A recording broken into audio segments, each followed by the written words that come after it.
Seja bem-vindo a mais um Bom Dia Mercado. Faremos juntos o nosso planejamento de trabalho para essa sexta-feira, dia 6 de janeiro. Se você não é inscrito nesse canal ainda, fica um convite para você se inscrever, ajudá-lo a continuar crescendo por aqui e não esquece das grandes probabilidades no final do vídeo. Às 16 horas em Portugal nós temos o líder isolado Benfica contra o Portimonense com uma odd de 1,14. E essa cotação ela dificulta um pouco o meu trabalho, porque para trabalhar o match odds eu preciso de cotações pelo menos ali as próximas de 1,20, né? E essa odd ela tá bem esmagada, talvez comece um pouco mais alta próximo jogo, tomara que sim. E caso eu não tenha cotação para trabalhar o match odds convencional, eu teria que trabalhar alguma coisa exótica, caso eu queira aproveitar algo nesse jogo. Seria a goleada ou um mercado de HT, né? A gente vai analisar esse jogo um pouco mais a fundo para ver se tem valor. Tem uma coisa que me preocupa nesse jogo, que é o fato do Benfica não sair na frente com tanta frequência, mas vamos ver se isso consegue ser superado. Não é? O Benfica, dentro de casa, é o melhor mandante. São 7 jogos, 7 vitórias. Não é a melhor defesa da competição em casa, mas é sim o melhor ataque, à frente do Porto, que também joga muito bem dentro de casa. Como visitante, o Portimonense tem 3 vitórias e 3 derrotas. Um time empata muito pouco, mas também é um time que marca pouco e sofre poucos gols. Tá? Nos últimos jogos em que se enfrentaram, o Benfica venceu fora de casa, o Portimonense venceu a última partida quando visitou o Benfica na Luz. 3 vitórias do visitante, depois uma vitória do mandante e um empate. Então esse fator aqui é preocupante. A gente consegue ver pelas cores, né? Quanto mais verde, melhor aqui. O Benfica realmente tem um desempenho excepcional nessa temporada e também nessa campanha dentro de casa, 100% de vitória, não falhou em marcar em nenhum jogo, mas é como eu falei, esse fator aqui me preocupa, que é o fato do Benfica sair na frente em menos de 60% dos jogos em casa. Isso significa o seguinte, que se o Benfica não foi o primeiro a marcar em 43% dos jogos e ele venceu todos os jogos em casa, o Benfica é um excelente time para buscar recuperação de resultado. Só que aí entra um contexto muito diferente, porque geralmente dentro de casa o Benfica começa com cotações esmagadas. E cotações esmagadas, obviamente, vão gerar, caso o Benfica esteja atrás do placar, também cotações esmagadas. Né? Então no 0-0 vai estar esmagado e no 0-1, no 0-2 vai estar esmagado. Então trabalhar com recuperações de resultado numa situação de odd muito baixa é mais complicado, você tem que ter uma metodologia e uma taxa de acerto muito apurada, tá? Então toma cuidado. Então o que eu venho é para tentar buscar o primeiro gol do Benfica, seja na goleada, seja no match odds convencional, seja no primeiro tempo. Só que isso me preocupa, o fato do Benfica não sair com tanta frequência. E aí a gente junta com o fato do Portimonense sair na frente em 50% dos jogos fora de casa. Isso é um problema, porque 57 e 50 estão muito próximos. Então eu tenho plena convicção de que o Benfica é mais favorito, de que muito provavelmente o Benfica vencerá esse jogo, saindo na frente ou não, mas eu não tenho uma confiança tão grande que o Benfica fará o primeiro gol. E para determinadas metodologias isso conta muito, tá? Então toma cuidado com isso.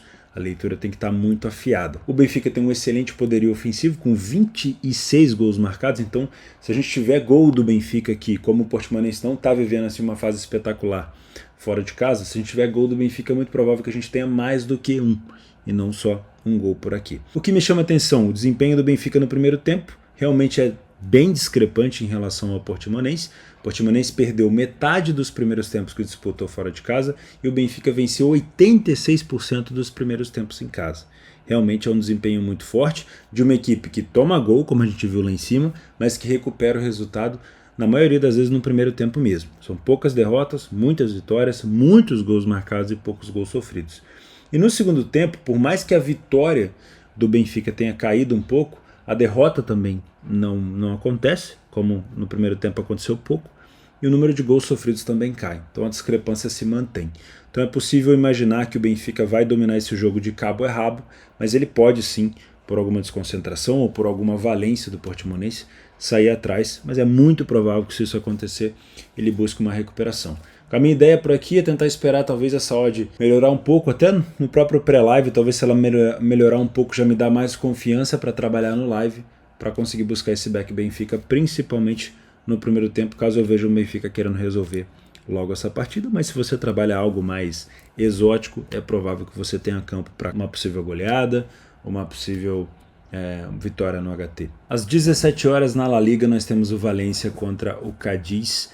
Não são equipes que eu tenho trabalhado com frequência, mas devido a uma grade mais fraca nessa sexta-feira, pode ser um jogo para possível oportunidade de trabalho.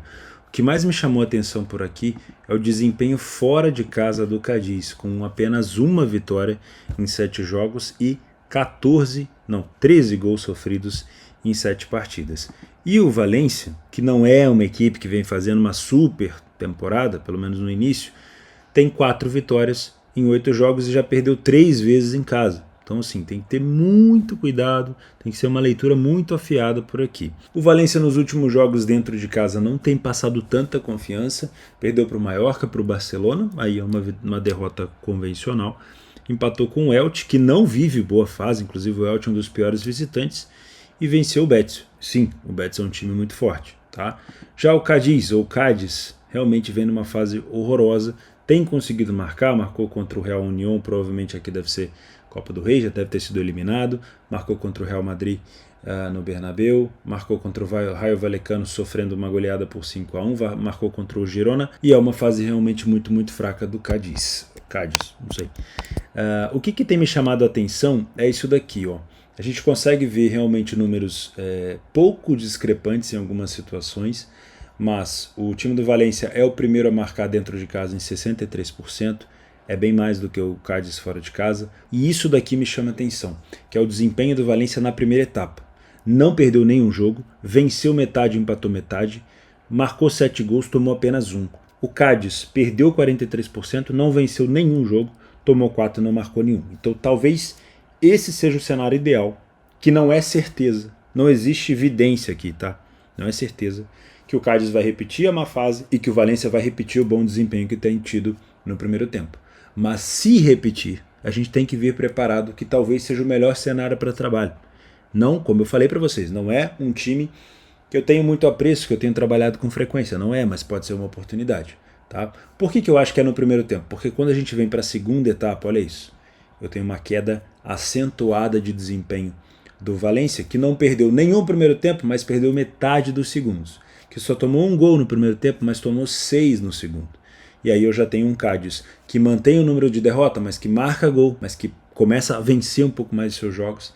Então realmente eu acho que se a gente tem um cenário, uma possível oportunidade por aqui, ele é provavelmente mais propício de acontecer na primeira etapa. E para finalizar, assim como ontem eu comentei com vocês sobre oportunidades de jogos extras, nessa sexta-feira eu também separei 2 partidas que podem complementar a minha grade de trabalho, caso eu tenha tempo disponível para poder acompanhar os jogos, ou caso as leituras dos jogos que eu separei inicialmente não estejam tão boas, tá? Que é um jogo da Holanda e um jogo de Copa da Inglaterra. Tá? Não tenho certeza se é FA Cup ou Copa da Inglaterra, mas é o jogo do United. Começando com o jogo da Holanda, eu tenho sérios problemas de pronúncia por aqui, então vou tentar chamar de Twente, não sei, contra o Emmen. 1,50 a cotação, isso me joga um pouco com uma possibilidade de trabalhar contra a pior equipe aqui, né, no caso não favorito. Eu tenho a 5ª colocação para o time favorito. Como mandante, é o melhor mandante da competição, tomou apenas 2 gols, é a melhor defesa dentro de casa junto com o Feyenoord. São 6 vitórias, 19 gols marcados, e o visitante Emmen é o pior, ou um dos piores visitantes, com 17 gols sofridos e apenas 1 vitória. Isso realmente é uma discrepância que me causa um pouco de interesse, e quando eu venho para um dado um pouco mais aprofundado, isso me chama a atenção de uma maneira com uma expectativa bem alta, porque olha só, além dos 86% de vitória, eu tenho um time que saiu na frente em todos os jogos dentro de casa, 100%. Isso é muita coisa, né? Contra um Emmen que saiu na frente em 29%. Tá? Óbvio, não estou cravando aqui que o Twente vai sair na frente de novo, mas é uma grande chance de acontecer. Então é um time que passa a maioria dos jogos sem sofrer gol e que falha nada em marcar, ou seja, marca em todos os jogos que disputa dentro de casa. Excelente ataque com 19 gols e uma excelente defesa com apenas 2 gols sofridos. Aonde a discrepância é maior? Sinceramente, nos 2 tempos, mas principalmente no primeiro tempo.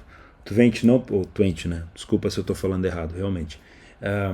Não perdeu nenhum primeiro tempo, ganhou 86%, não tomou nenhum gol, marcou 10, né? Não sofreu gol também, como eu falei. E o Emmen venceu 14%, perdeu quase 60%, fez um gol e tomou 7. Então, para você que vem trabalhar um back favorito no primeiro tempo, pode ser interessante. Um Lê, pior equipe em campo ao Emmen, pode ser interessante. Então esse é o primeiro jogo extra que eu vou ficar de olho. O segundo jogo extra que eu quero ficar de olho, deixa eu voltar para cá, é o jogo do United contra o Everton, nos 32 avos da FA Cup. Acabei de ver que é a FA Cup. O United vem num momento onde a gente tem que dar o braço a torcer. Eles estão jogando muito melhor, né? Não sei se pela saída do Cristiano ou não, mas o Ten Hag tem conseguido extrair muito desse time. A chegada do Casemiro fez muita diferença. O grande ponto de interrogação nesse jogo é se o United vai colocar o time titular ou não. Eu não sei se o United vai dar algum foco para essa liga nessa fase de 32 avos. Então eu vou confirmar se isso vai acontecer ou não. Por quê?